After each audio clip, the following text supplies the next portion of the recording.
we have just been looking at various ways of helping us to decide whether a particular text is what kind of strata it belongs to. And I basically, the number of, there were 7 particular criteria that I spoke about. And you can probably add more criteria than that probably is not exhaustive. And in fact, I can think of another criteria straight away, and that is like inconsistency within the sutras is another criteria which wasn't actually mentioned. And that is another one which sometimes comes up. So what I want to do now is I want to look at a particular sutta and see how these criteria actually apply to a particular sutta. And this sutta here I have chosen for precisely the reasons that Bhante Sujata was saying before, is that the more criteria you have point in the same direction, the more certain it is that that you can actually discern where the sutta belongs chronologically in relation to the other suttas.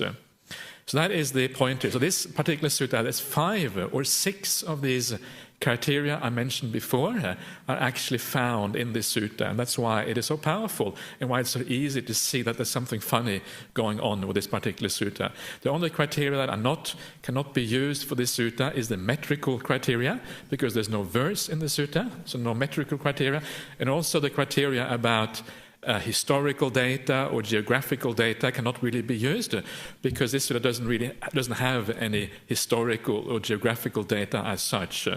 But the rest of them are actually found here. So let us have a look at this one. Here you can see the Pali text and with the English translation just below. Okay, so let me just read out the English translation for you, and then you get some feeling for what is going on here.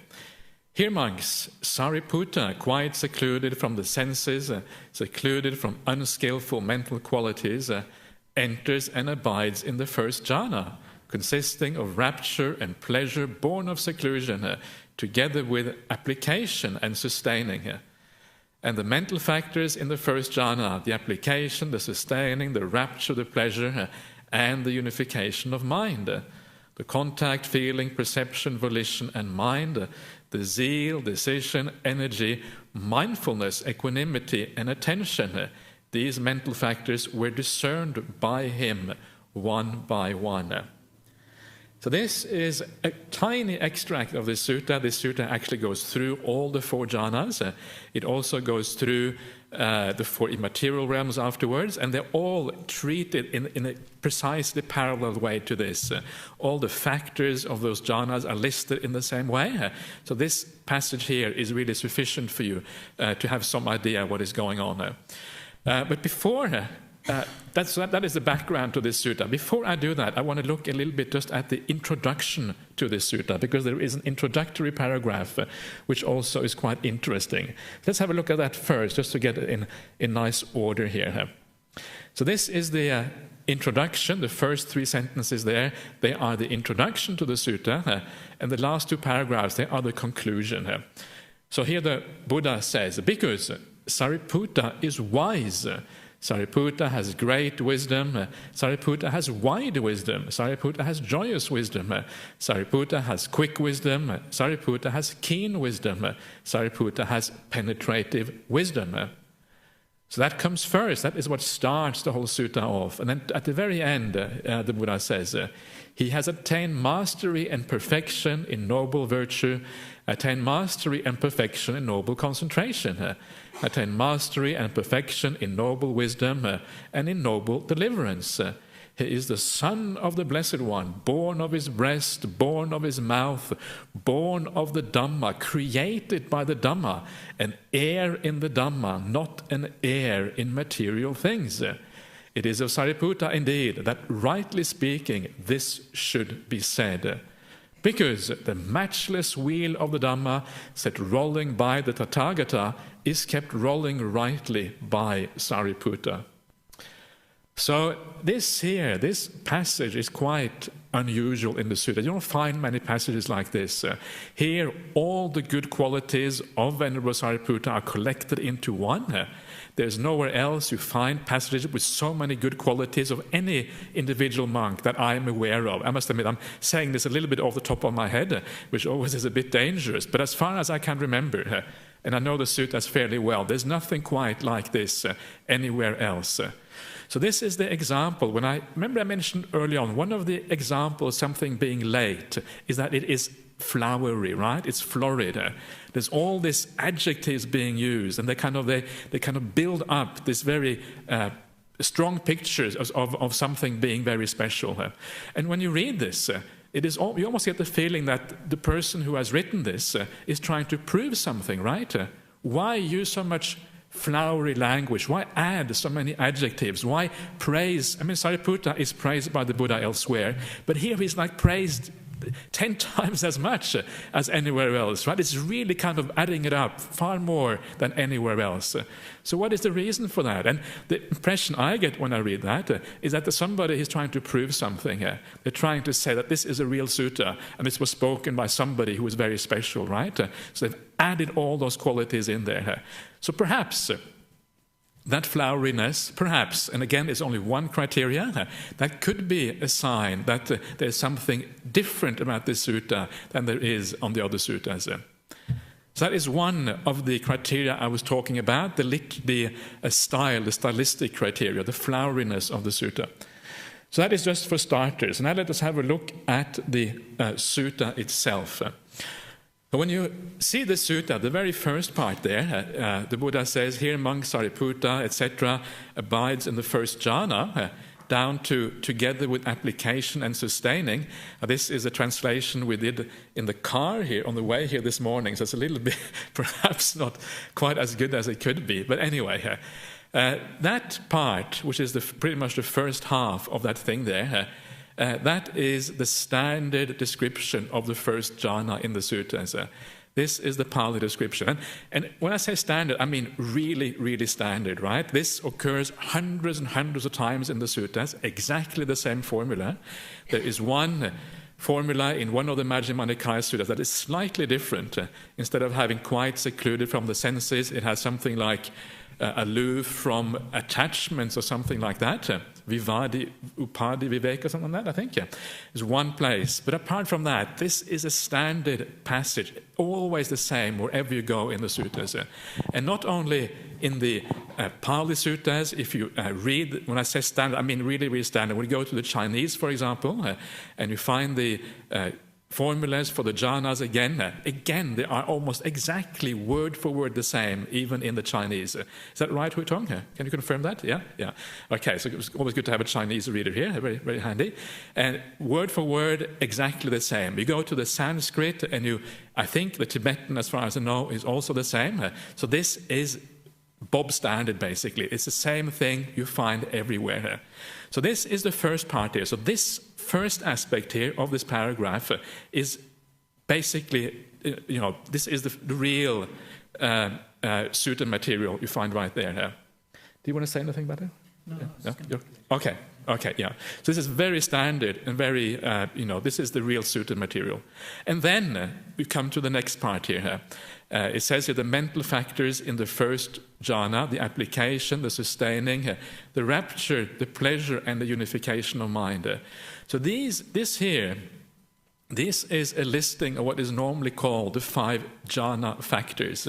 These are the 5 kind of aspects, if you like, of the jhana. And this is what you find, particularly in later literature, when they talk about the jhanas. This is how it's often defined. And this particular phrase right here is only found in one other place in the suttas. It's in the Majjhima Nikaya as well. I think it's in the Chula Vedalla Sutta, what's it called in English again? The shorter sutta on question and answer, something like that. And it's exactly the same one. And there too, it is spoken by a disciple, just like here. Well, here it's supposed to be spoken by the Buddha, but anyway, there it is spoken by a disciple anyway. So that already, you can see there's a shift from a part of the sutta that is very standard in the suttas, and now to a phrase that is actually very rare in the suttas. So this is only found once elsewhere. And then comes the last one. And this last one here, it has this long string of mental factors: contact, feeling, perception, volition, mind, zeal, etc. Now this is not found anywhere else in the suttas. Never are the jhanas described in this way and given in this kind of detail. So straight away you wonder, where does this come from? What is this all about, right? So it's like three strata here of text. One which is the standard sutta material, one which is kind of borderline sutta material, and one which is not found anywhere else at all in the suttas. So already there you can start to see the stratification of what is going on there. So when we want to look at this in more detail, what are some of the things that we actually find with this particular text? So to look at this, it's actually good to have a look at the Pali itself. See if I can do this without making a mess of this. So, yeah, okay. So the first thing that you see here, this is this line here. Oops. Don't click? No? So how do you highlight it? Can't highlight it? Okay. So this line from there to there, these are the 5 jhana factors, right? And this, as I said, is kind of borderline sutta material, those aspects there. And you see there, you see that little word there, ca, right? Cha. This means and in Pali. Now, this is a standard way of making a listing in Pali. You have these chas in between. It means and. So you have here vitakko, cha, and vichara, and piti, and sukha, and ekaggata. So this is a standard way of doing the listing in the suttas. Now, once you move across into the next one here, you see there's no chas anymore. It's just a bare listing of factors: passo, contact, feeling, perception, volition, mind, desire, decision, energy, mindfulness, equanimity, attention. See, there's a bare sequence of things, one coming after the other. Now, this is not the way things are normally done in the suttas. Where do you think you get this kind of listing? Any ideas? Okay, you don't count as well. You have to remain quiet. So this kind of listing you don't find in the sutta. This is an Abhidhamma kind of listing. This is what you find in the Abhidhamma Pitaka. You have bare listings like this, one thing after the other. So straight away when you see that, it's like there's 2 lists here. One superimposed on the other one. One has the chas and one does not. And one looks like the Abhidhamma, one looks like the suttas, right? So that is already very interesting. So it looks like you have 2 lists, one on top of the other one. Now, what is further interesting is that when you look at the same passage for the other jhanas later on, you find that some of these factors are duplicated, right? So you have, for example, in the formula from the suttas, you have a certain number of factors given, all with cha between them. And then in the formula given for the Abhidhamma, you have the same factors listed as in the first one. So you have upeka, for example, twice. You have sati occurring twice. And you have, I think that is for the 3rd jhana. And the 4th jhana, you have upeka occurring twice. So you have in the same list, you have the same word occurring twice, right? Now that is a bit strange. Why on earth should the same word occur twice? Unless it is actually 2 separate lists that have been put together, one being an Abhidhamma kind of list, the other one being a sutta kind of list, right? So this is what seems to be happening here, and that's why you have a duplication, and that's why you have a different style in these particular in the particular listing themselves. Actually, all the things I'm saying here really comes from scholars of Buddhism. These are lay professors, that sort of thing. These are not things that I figured out myself. This actually comes from these sort of things. So all of these things here are indicative that something very funny is going on here. So that is all to do with style, right? The style is different. You can see there is a stylistic change in the thing here. To be able to know that, you have to have read the suttas, and you also have to have read the Abhidhamma to be able to pick these things up. That's what I'm telling you, because probably you wouldn't know this unless somebody told you. So the style is very different. Then there is one of the other factors that I was talking about before was the linguistic factors, right? The language is changing. And one of those important linguistic factors is vocabulary, right? So to be able to ascertain whether something funny is going on here, we ask ourselves, well, what sort of vocabulary is going on here? And when you look at this vocabulary, you find, for example, you find this word anupada vavattita. Now this word is a compound of two words. One is anupada, one is vavattita. Now both of these words, neither of these words are found hardly anywhere else in the suttas except here. When I say hardly, they're found in some sometimes obscure places. Sometimes they are found like in summary verses and things like that. But essentially, you can say they're not found anywhere else in the suttas. Where are they found? The word vavattita is found in the Abhidhamma, for example. The word vavattita is found in a work called the Patisambhidamagga, which is another Abhidhamma kind of work.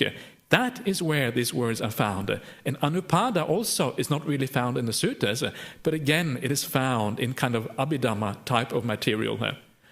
Adimoko is a word that is not found anywhere else in the suttas again. It is found, but it is an important word again in the Abhidhamma Pitaka. And then you have a word like chittang over here. Now, chittang usually has a very specific meaning in the suttas. It just means mind. So it doesn't really fit in this list, right? If it just means mind, all of these things here are aspects of the mind. So how come the mind is then specified separately here? And the reason is because, again, in the Abhidhamma, chittang is usually like a synonym for consciousness. So here it seems to refer to consciousness. So again, you can see here how the whole vocabulary actually is shifted away from the standard sutta vocabulary towards vocabulary that actually belongs to a much later strata of literature. It belongs to the Abhidhamma period. It's not really found anywhere else in the suttas. So this is how you start to analyze this text. So now we have had a look at the vocabulary, we've had a look at the style, and also the fluidity of this one. What else are we supposed to have a look at?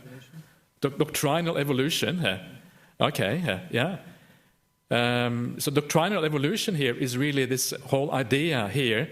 You can see it in the translation. He discerns these mental factors one by one, right? There's a whole list of mental factors, and it actually says that he discerns the mental factors one by one. So this is, again, this idea of analysis, of analyzing the mind, analyzing the body, analyzing experience. This is, again, a very Abhidhammic idea. You analyze things, you pull it apart into its constituents, in a sense. Although you could argue there isn't any constituent here. These are just kind of different ways of understanding a jhana state, right? But the Abhidhamma likes to pull it apart and look at it from different ways. So you are here discerning, you're trying to discern these factors one by one. This is what this passage basically is saying. And that actually is quite important. That actually is a very important shift to be aware of, this idea of discerning factors one by one. That is very different from the way things are taught in the suttas. In the suttas, what you're supposed to do with the jhanas, and this is found again and again, you're supposed to contemplate the jhanas in terms of the three characteristics, right? You come out of jhana and you think, oh, this is impermanent, right? And then when something is impermanent, you know you can't control it. That is when you are willing to give it up. And that's when you can get insight. Because you understand that impermanence, suffering and non-self, they always go together. Or you contemplate it in terms of something that has been produced by volition. I have made this. Anything that has been produced must come to an end, right? It has been created through certain qualities, through certain ways of doing things.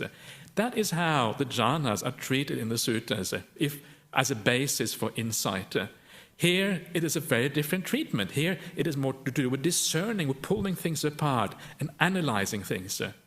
Yes, here too, and we'll see that later on, it is about impermanence, but it's impermanence in a different way. It's impermanence concerned with the individual factors rather than impermanence with the state as such. So it's a different way of looking at it. Does it matter? Is this important? Actually, before I go on to whether it's important or not, let me... Can I just add into that? I think also one important shift that we're seeing here is a shift from where the jhanas are described in the suttas. We see what's quite a pragmatic approach to describing them. It's indicating, well, there are these factors you need to develop, these factors you need to let go of, and this is how you go about developing the jhanas. Whereas here we're getting much more of the aim is theoretical completeness. We'll try to list all of the mental factors which are listed there, rather than anything which actually has any relevance for meditation practice. Yep. Okay. And another interesting word here, which I actually should have mentioned before, which I didn't mention at all, what is this word here? Mental factors. You see this word here, mental factors. That word is actually Dhamma. Now, the word Dhamma, usually in the suttas, has a very broad range of meanings, but it hardly ever does it actually mean mental factors. It doesn't mean the kind of the constituents of a particular state, of a jhana, whatever. That's normally not what it means. But here, it has basically the meaning which it has in the Abhidhamma Pitaka. A Dhamma in the Abhidhamma Pitaka is an aspect of experience, and you have a whole bunch of Dhammas which together make up all possible experience that a person is supposed to be able to have. That is what Dhamma means in the Abhidhamma. And here you can see that meaning actually creeping into the suttas. It means a factor, a mental factor, essentially.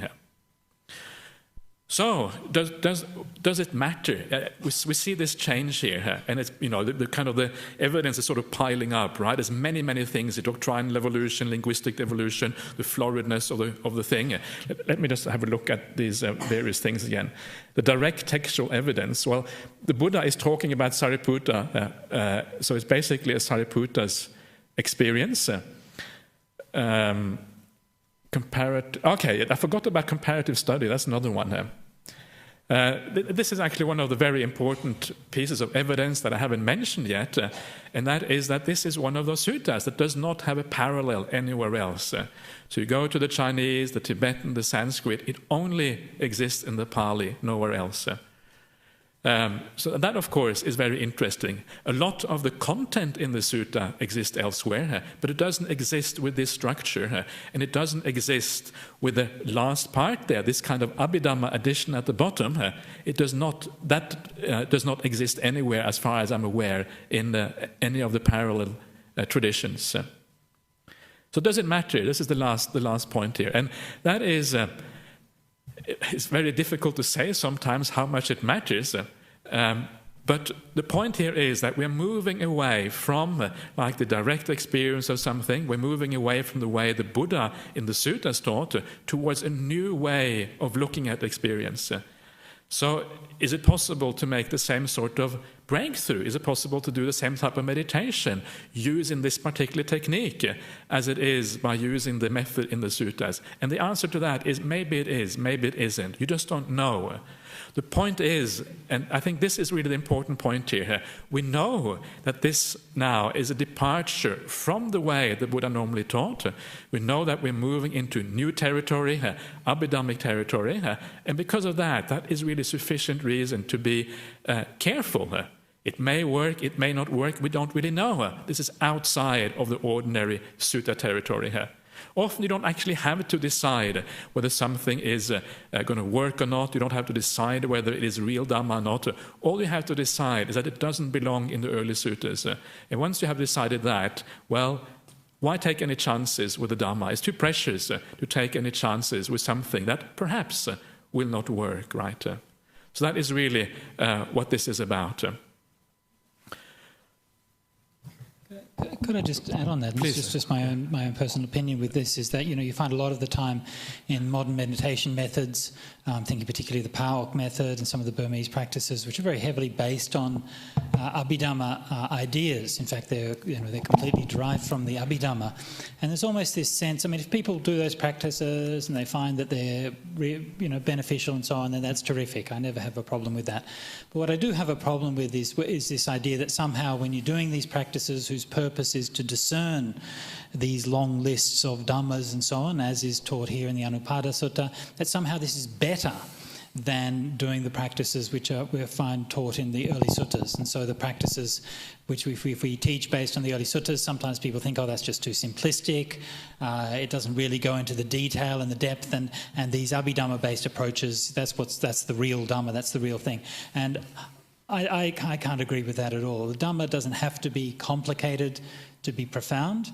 And in fact, I think those approaches are much less profound than the approaches found in the suttas. The approaches for me found in the suttas are not so complicated, but complicated doesn't mean profound. They are profound because of their insight into how the mind works and to how we become attached to things and how we cause suffering through our attachments. And that's the profundity, and not because of the detailed breakdown of things.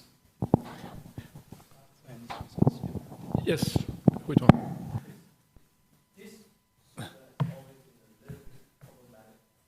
Yeah. Because it seems to suggest, and I will be wrong, that for Sariputta, the way he practiced according to this is that even during the jhana, he's able to discern all those practices. And I hear from all the acharyas and all the meditation masters, usually after emerging from jhana, they can analyze what's the variation. And then we can get the realization of the vision. Yeah.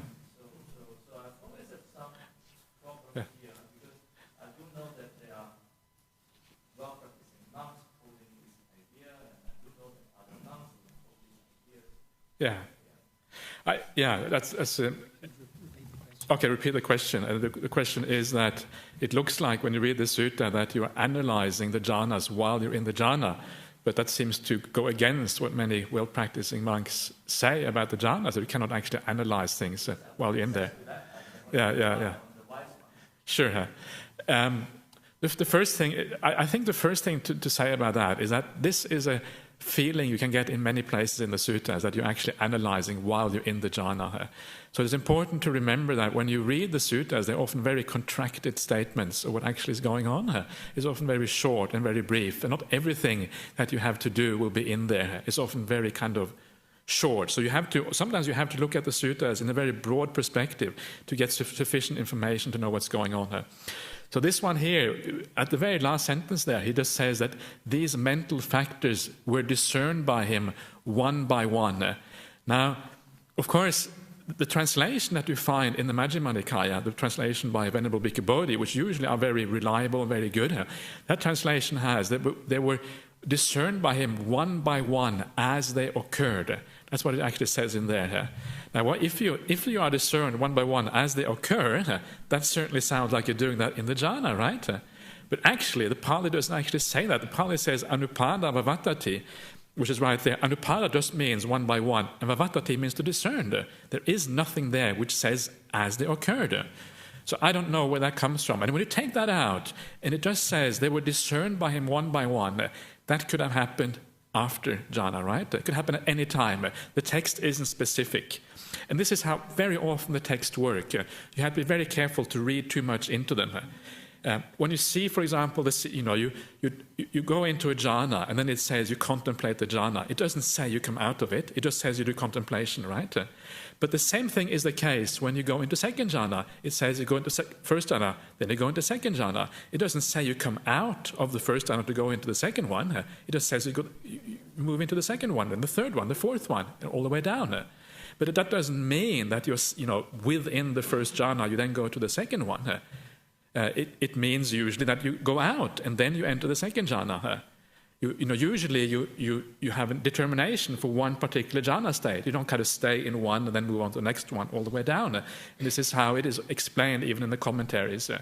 So in all these cases, it is a case of you have to know the kind of the idiom of the suttas and to know that this is how they speak. And then over time you start to realize actually what is going on. But sometimes it is difficult. And in this case, you can see that one little thing like that, one by one as they occur, just by adding that little thing as they occurred, it actually already, that is enough to kind of, wear you off track in a sense and think something is there which actually isn't there in the first place. Yeah. So that is, important point. Yes, Eddie. Yeah.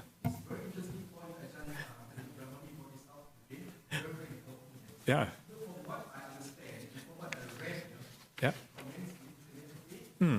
there should not be any distinction, okay? It should be a complementary. Instead of each one being better than the other. And this is stated by many, how do I say, it comes back to comes back to the meditation methods. One is analyzing vipassana, and the other one is samatha. Okay? Yeah.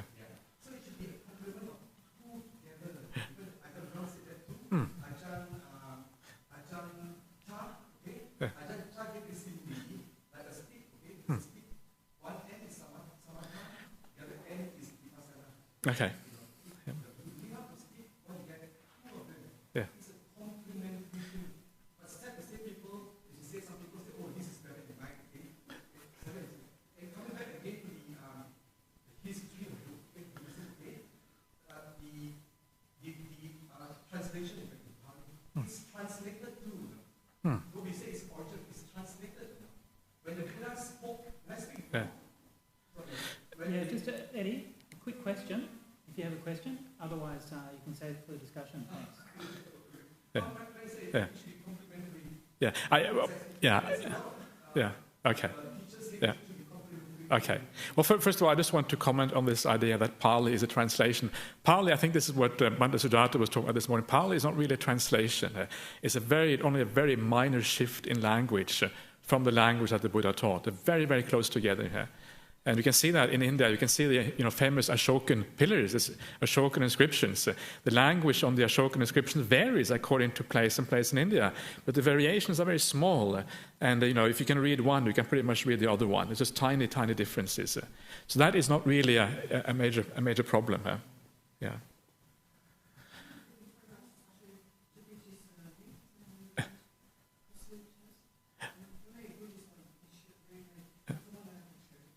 Yeah.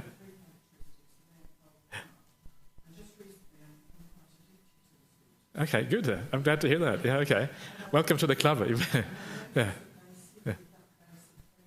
Yeah. Yeah. Yeah.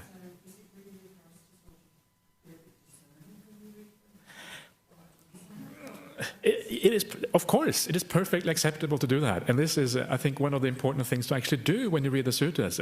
Sometimes if you are uncertain about something, you don't have to take it on board blindly and say, I must believe this because I'm a Buddhist or whatever. It's okay to say, this is uncertain.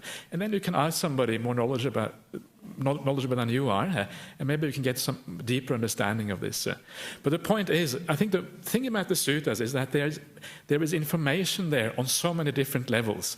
What I'm talking about now is this is pretty kind of refined investigation. Most people don't do this. And to be honest with you, I read this sutra many times. I didn't pick this up until I read somebody else's work, and they said, and then I thought, yeah, you're right, there's something funny going on here. And then I understood that something was going on. So sometimes you have to be like a scholar or an academic to pick these things up. As a Buddhist, you think, oh, this is, you're just reading it to be inspired, to get some feeling for what the Dhamma is about. You don't read it with that critical eye to pick these things up. And that's okay, that's fine. But then sometimes it's actually good to have the input from outsiders as well. So gradually, you move in that direction and you get a deeper understanding of these things. Yeah. Yeah.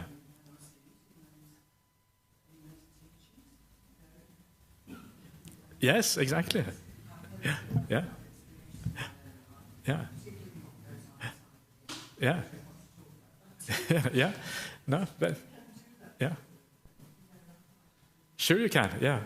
That's when it really. Yeah. Yeah. Yeah. Yeah. Oh, sorry. Yeah. Sorry. Nirodha. Yeah. Yeah. Yes, Venerable.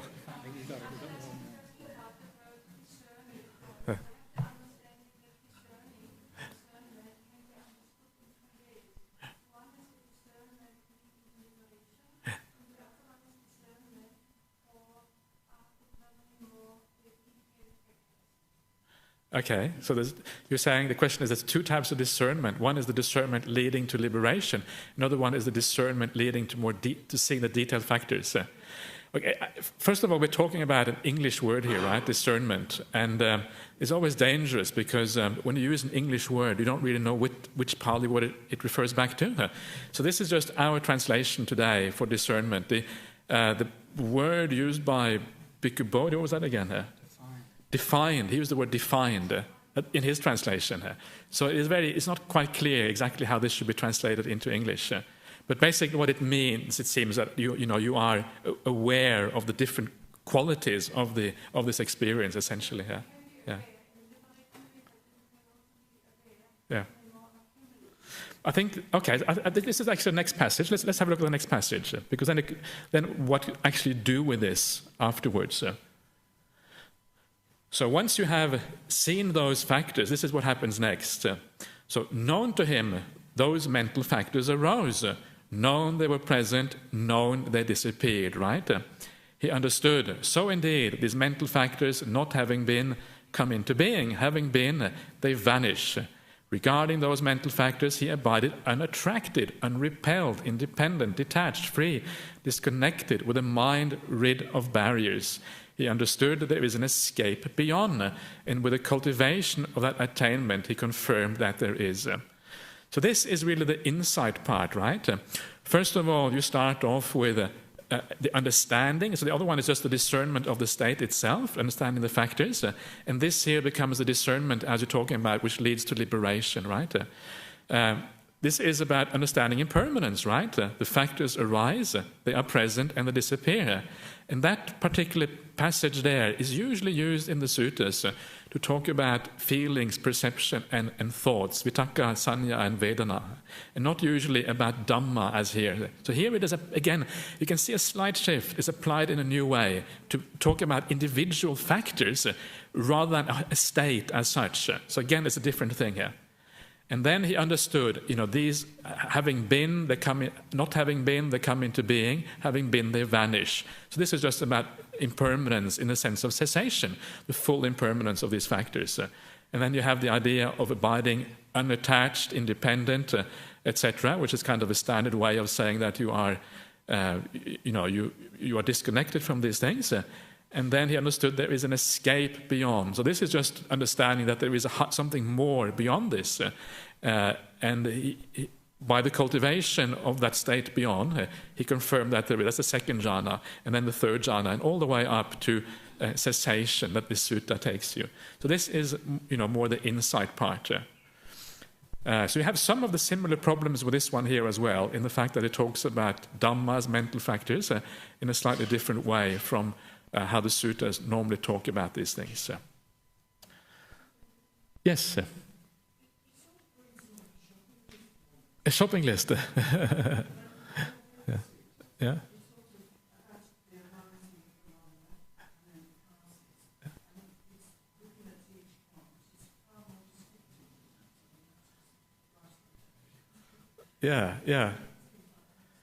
Yeah. You could be right. I think this, again, is more...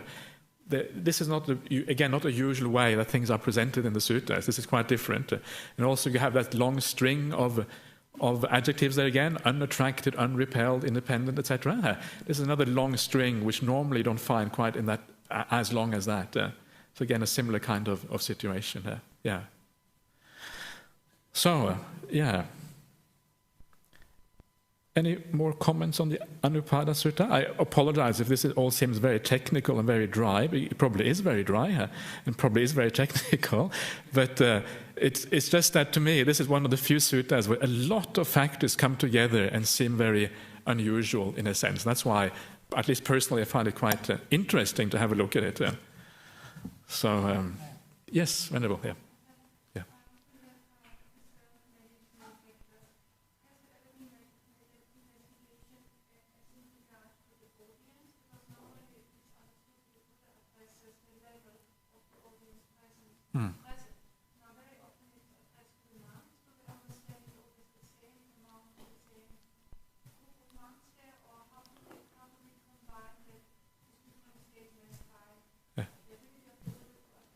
Yeah.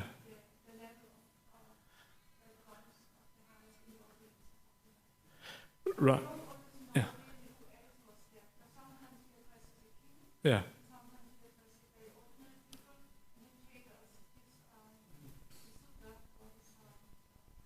Yes. Okay, so, yeah. Sure, you're saying that the Buddha, the question is, you're saying that the Buddha often addresses people differently depending on who the audience is. How do we know who the audience is, and how does he address people differently, essentially? Is that right? How does it play in understanding the sutta? Yeah, okay. Yeah. So I think usually, one of the things about the suttas usually is quite interesting. When it is addressed to lay people, it tends to be very often quite basic teachings, actually, very often. And, teachings about morality, teaching about dana. Occasionally, when there is a lay person who is very obviously doing very well in the practice, they give him more advanced teachings. And there's even a few cases where the Buddha tells one of the monks off for not giving a profound enough teaching to someone who was actually ready to hear that. But I think, generally speaking, the suttas are incredibly consistent, and it doesn't seem to matter whether you're teaching a lay person or a monastic. The teachings will be the same, and part of that, presumably, is also because the suttas have been presumably been made consistent after the fact, so to speak, so that things are very clear. It may have taken the Buddha a while, in the beginning, to find maybe the right phraseology, how to phrase things in the right way, and then after a while it became standardized. But I don't think that there is any great difference in how things were taught to the lay people or to the monastics. I think the phrasings are essentially the same, and that is why this kind of thing really stands out, because it's different. Yeah.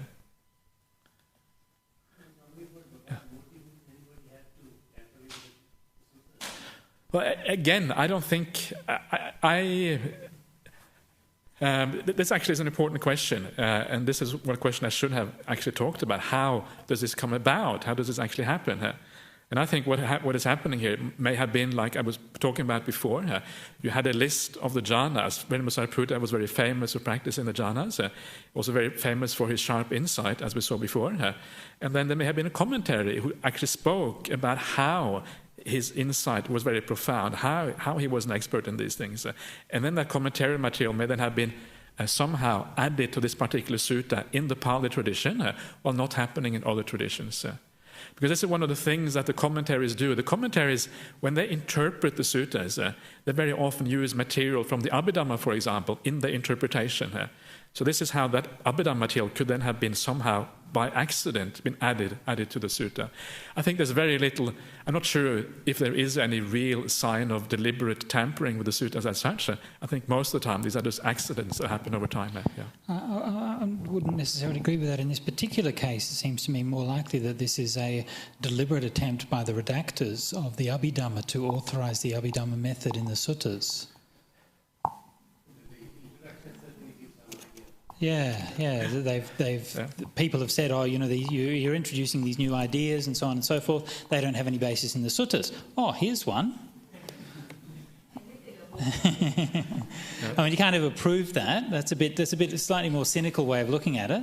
But there are similar things have happened down through the years, even quite recently. So with the change in the way the Mahasatipatthana Sutta is edited, and the Satipatthana Sutta is edited in a completely different way in the Majjhima Nikaya when it was edited by the Vipassana schools, and they edited it in a way to emphasise their own teaching. So I'm not at all convinced that in some cases we don't see sectarian meddling in certain aspects of these. But which is not to say that in other cases, of course, it's not just that more gradual evolution. Yeah. So in that case, these redactors going, this is the way this sort of should have been. So right. Sort of like, or they're saying, no, it's just good in our interpretation. Right. I mean, exactly. They're not saying we're going to invent a new thing that changes what the Buddha taught, right? But what they're thinking is saying, well, this is what we have. The text is passed down by the Buddha, but it's not always very clear, and these people are interpreting it that way, which is wrong. Our interpretation is right. So let's make sure that the sutta expresses itself in the way that the Buddha meant it to express itself, which of course is our way, right? So it's more that kind of process, yeah. But I think one of the points that Venerable Bhikkhu Bodhi makes in one of the suttas that was part of the reading list at this time is the distinction between a sutta that is definite, is spoken in definite language, and one that has to be interpreted. So there is a sutta which is, this is the final kind of, is expressed in its final words, another one which actually needs to be interpreted. And one of the things that happened in the history of the Pali Buddhism, or the Sri Lankan Buddhism, is that the idea of the putting everything into the ultimate language is very much part of kind of the trend, of philosophical trend. And that is what happened with the Abhidhamma. The Abhidhamma is essentially a project to try to put everything into kind of ultimate language. So you have the mind, everything is kind of divided up into its constituent aspects. Everything is divided up into, even time is divided up into kind of atomistic time, the shortest possible time sequence. And in this way, you create a system that for them is the ultimate way of talking about phenomena. And of course, if you think that you have created a system which is the ultimate and final way of talking about phenomena, then all you're doing here is that you're showing the ultimate way of looking at the jhana experience. So you're not actually adding anything to this. What you're doing is you're helping people to see this in a more kind of final and ultimate way. So this is how these things often come about, right? It may be a deliberate, could perhaps be a deliberate tampering of the text, but again, it is done with the intention to actually to show something which isn't there. I think that's often what's going on there. Yeah. We should probably move to the discussion. Yeah, okay. Okay. Yep. Okay, so thank you very much, Venerable Brahmali, for that description of the text critical method. And I say that's extremely valuable, because this is one thing when I was starting to learn the suttas and so on, basically you had no one to explain this stuff. And even in the books that do the text critical analysis, they don't explain how to do it. So this is actually really useful to have that. Now, for the next session, we're going to do the discussion. So this will be from now, it's about 3 o'clock, and we'll go through the discussion till about 4:15. And the discussion will be on the Chunky Sutta. Is it early? Why? And can we apply any of the criteria that we have learned? Okay, so the 7 criteria we've looked at today, we're going to try to apply these in the context of the Chunky Sutta. Of course, you have all read the Chunky Sutta as part of your reading for this week, haven't you? Yes. Yes, thank you. And some of you have printed out copies of the suttas for the reading and have brought them with you. How many people have brought printouts of the copies with them? Okay, so quite a few. That's good. Now, what we want to do is we want to split up into breaks. We want to break up into groups. Split up into breaks. All right. We want to break up into groups, and we'll have a discussion. Now, each group has to have at least 1 copy of the Chunky Sutta. If we have more, that's good, but we must have at least 1 copy. We've got a few copies here. Prem has a few photocopies, and some people have brought their own copies. So we'll do that. We'll break up into groups, and we'll discuss for the next hour and a bit about the Chunky Sutta. Is it early? Why? And let's see if we can apply some of these criteria: style, language, social context, the content of it, and so on. And we'll see whether we decide this sutta is an early one, likely to be spoken by the Buddha, or is a late one, likely to have developed at a later date, or is it a mixture of both? And because this afternoon we also have the AGM for the Buddhist Society, some of you will probably want to be going to the AGM because I know how much you love AGMs. So that's at 4:30. So what we're going to do is we're going to finish a little bit early at 4:30, and so at 4:15 we'll stop the discussion. We'll have a bit of a summing up and a wrap up until 4:30, and that'll just give a chance. Anybody who wants to go to the AGM can go over. If you want to stay and have a bit more of a discussion after that, then you're most welcome. Okay, so let's split up into groups. So basically we want everybody to, don't go into a group with the person next to you or the person that you know, to go over the other side of the room and join another group with people that you don't know, okay? So 1 group here, 1 group in the back corner, 1 group in the middle there, 1 group in the middle there, 1 in that back corner there, 1 over here, and 1 at the front, okay? So go into groups.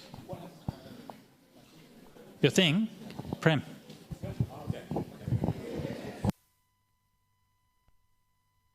And while you're having the group discussions, Ajahn Brahmali and myself will come round and join the groups and see how you're going. I went round and sat with many of the groups for the discussion, and generally speaking, there was very good discussion. People had obviously learnt something from today and were able to apply, reflect on the suttas. Of course, we're not expecting anybody. These skills are things to be learnt and studied and developed gradually over a long, long period.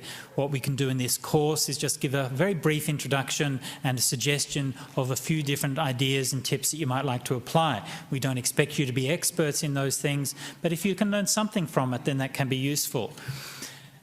But also don't. If you find that what we've given is confusing or is too much information, then don't despair about that. That's not just over this particular workshop is the main workshop for discussing the text critical theory. Okay, that was the purpose of this workshop. For the next several workshops in the course, we're going to be looking more at practical examples of how what the early Buddhist teachings are and so on. And it's going to be focusing much more on the content of what the Buddha was teaching rather than on text critical method. Nevertheless, as we do that, we will keep referring back from time to time to the principles that we've learnt today. So you'll keep on revising those things and you'll see them being applied bit by bit in different contexts, okay? So hopefully by the end of the course, some of the ideas which seem alien and difficult and foreign right now will come to seem much more natural and comprehensible towards the end of the course. One other small detail I wanted to mention, which I'm not sure if we mentioned explicitly enough during the discussion earlier, is that of these various criteria which we discussed, there are certain of those criteria which are only specialists can do, right? For example, the metrical analysis of verses. I know very little about metrical analysis of verses. There's only a few people who can do that. Other things anybody can do, right? You can read a sutta and see if it's internally inconsistent. You can see if it's excessively florid. You can see if it's got a vast amount of repetitions. So there are some of these things we're talking about which anybody can do. Some things which you can understand through, once you've read many suttas, you'll get a feel for the idioms, you'll get a feel for the ideas that were current at the time and so on. And so you don't need to be a specialist to do this and to apply it, but remember that there are certain things which you do need specialist knowledge to apply. So we have to have a certain cautiousness that we can preserve the truth. Yeah, so we can say that according to my knowledge, or if we look at it in this way, then we can draw this conclusion and so on. But we can't dogmatically assert only this is the truth and anything else is wrong. Most people, when they were discussing the suttas, this particular sutta, I heard quite nuanced discussions. Most people seemed to feel that the earlier material, the framing narrative, seemed somewhat less plausible, and that the teaching part seemed somewhat more plausible, and various discussions around that. So these are the kinds of distinctions and ideas which, gradually that we're learning to apply through the course. So I was very happy to see that. I'd just like to add one thing there, because actually I think that's a very important point, is how does an ordinary person apply these things? I mean, this Anupada Sutta I did today is a very technical discussion, and it's very hard for ordinary people to apply. I myself didn't pick it up. I got it from someone else, basically. And there was one very nice piece of advice that was given by the well-known German monk, Venerable Janaponika, to Ajahn Brahm, actually, when he visited Sri Lanka in 1993 or something like that. And he said that the way to read the suttas is to take most seriously those suttas that you see again and again and again in the suttas, the kind of paragraphs, the jhana formulas, the formulas on the gradual training, the formulas on the 5 indriyas, the things that you see repeated so many times.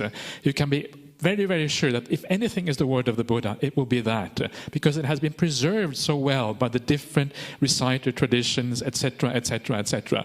But if you see an odd teaching, one that stands out, one that you cannot find anywhere else, that is where you have to be a little bit careful. Most of the time, even the odd teachings are actually perfectly fine, but occasionally they will not match with the rest of the suttas. And today, the Anupada Sutta, if we use that single criteria for the Anupada Sutta, sutta, straight away it kind of falls through because it is different from any other suttas, the way it explains the jhanas and how to analyze them and how to actually deal with that. So that is a very simple criteria, which actually is very powerful.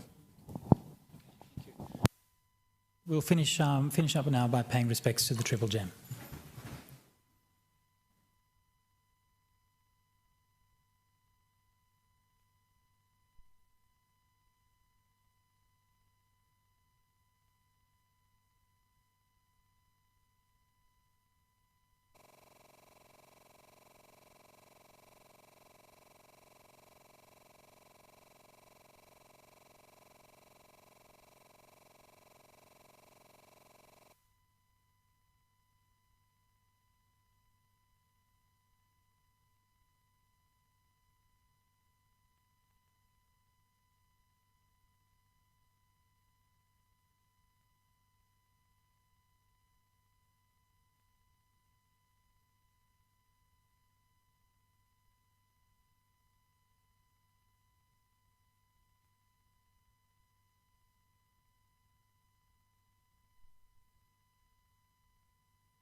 Okay, very good. So just a couple of organisational details. You will find these things, courses have been recorded. They'll be uploaded on the BSWA website and they'll be available on YouTube in a few days. Also, the similar course that I gave in Sydney last week will also be uploaded to a website called dhammanet.org, or Dhammanet, not debt, anyway, Dhammanet. So if you want a slightly different take on the same thing, you'll find that there. The slideshow I'll give to the BSWA and we'll make that available on their website as well. And if any of you are not receiving the email updates, then please contact the administration here at the BSWA, Michael Dove or the people at the desk there, and they'll have your name put on the email list if you've dropped through slipped through the cracks there. Okay, so thank you very much, everybody, and see you here next month.